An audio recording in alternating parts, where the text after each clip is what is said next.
একটা হচ্ছে বিজেপির যারা নেতা তারা আমার নাম নেন, তারা ভাব বাচ্চে কথা বলে।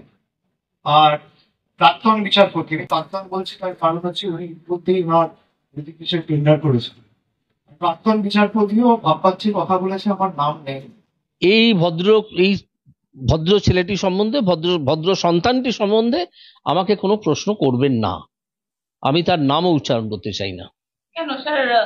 উনি তো এখন দলের যা খুশি তিনি তার দলের যুবরাজ বলছেন না সব। হ্যাঁ, তাকে যা খুশি তারা বলুন, যা খুশি বলুন, সেনাপতি বলুন, অনেক কিছু বলুন।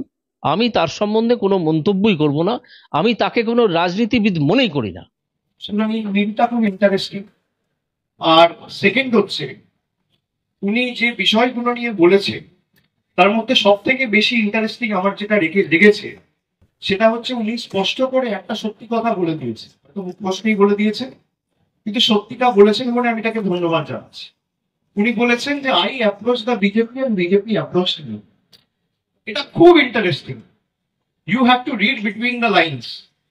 উনি তার মানে স্পষ্ট করে বলছেন যে আমি যখন বিচার ব্যবস্থায় বিচারকের চেয়ারে বসে বিভিন্ন শুনানিতে আমার রায় দিয়েছি বা আমার এজলাসে যে সমস্ত ঘটনা শুনানি হয়েছে সেই সময়ে বিজেপি আমার সাথে যোগাযোগে ছিল এবং আমি বিজেপির সাথে যোগাযোগে ছিলাম।